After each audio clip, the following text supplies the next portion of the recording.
আমরা এবার দেখলাম যে এটি সংকোচনমূলক বাজেট এবং আমরা দেখছি যে আমাদের যে বাজেট ঘাটতি সেটিও কিন্তু কম দেখেছি। আমরা সাধারণত যে বাজেট ঘাটতি দেখি তার তুলনায় এবার দেখলাম 3.6% জিডিপির। তো এই দুটো দিক তার মানে হচ্ছে যে খুব সাবধানতার সাথে বাস্তবসম্মতভাবে বাজেটটা করার চেষ্টা করা হয়েছে।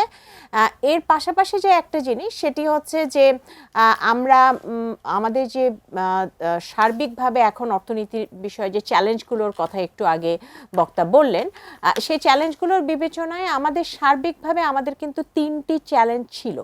একটি কর্মসংস্থানের, একটি মূল্যস্ফীতির, আর একটি সামষ্টিক অর্থনীতির ভারসাম্যর ক্ষেত্রে। সামষ্টিক অর্থনীতির ভারসাম্যর ক্ষেত্রে আমি বিশেষভাবে বলবো যে মোটামুটিভাবে রিজার্ভ এবং বিনিময় হার এই সব কিছুকে বিবেচনা করলে একটা মোটামুটিভাবে একটা স্বস্তিদায়ক অবস্থায় এসছে। মূল্যস্ফীতি 10%-এর নিচে আসলেও সেটা কিন্তু এখনো অনেক বেশি।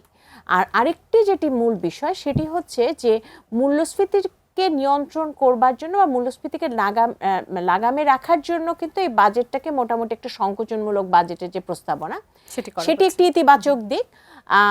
এখানে কিন্তু যে জিনিসটা গুরুত্বপূর্ণ সেটা হচ্ছে যে সেটার সাথে কিন্তু আমরা তাত্ত্বিকভাবে জানি যে মূল্যস্ফীতির সাথে যে কর্মসংস্থানের একটা সম্পর্ক রয়েছে, বিপরীতমুখী একটা সম্পর্ক। সুতরাং এখানে বিষয়টা হচ্ছে যে কর্মসংস্থানের জন্য, বিনিয়োগ এবং কর্মসংস্থানের জন্য আর কি করা যেত, এবং সেই জায়গাটাতে যেটা বিষয় সেটা হচ্ছে যে স্বাস্থ্যকর অল টাইম ফ্যামিলি কেক, সব সময় অল টাইম হেলদি লাইফ। আমার মনে হয় যে এখন আসলে যেটা নজর দেওয়া জরুরি সেটা হচ্ছে যে ক্ষুদ্র এবং কুটির শিল্প এবং এই খাতগুলোকে চাঙ্গা করার মাধ্যমে গ্রামীণ অর্থনীতিকে চাঙ্গা করা। স্থানীয় শিল্পের যে বিষয়টা সেটা হচ্ছে যে আমরা দেখছি যে এখানে কিছু কিছু ক্ষেত্রে কিন্তু বেশ আমদানি শুল্ক এবং বিভিন্ন সম্পূরক শুল্ক কিন্তু কমানো হয়েছে। সুতরাং এখানে যেটি বিষয় যে এই জায়গাটা আমার মনে হয় গুরুত্বপূর্ণ যে সেখানে স্থানীয় শিল্প যেগুলো আছে সেগুলো সুরক্ষার জন্য আসলে কিন্তু ভিন্নমুখী প্রয়াস দরকার আছে, কারণ সেক্ষেত্রে কিন্তু কিছু কিছু স্থানীয় শিল্প কিন্তু ক্ষতিগ্রস্ত হতে পারে। এখানে যে জিনিসটা জরুরি সেটা হচ্ছে যে যতটা আমি বলবো যে সম্পদের বন্টন, তার চাইতে বেশি দরকার হচ্ছে নীতি সহায়তা।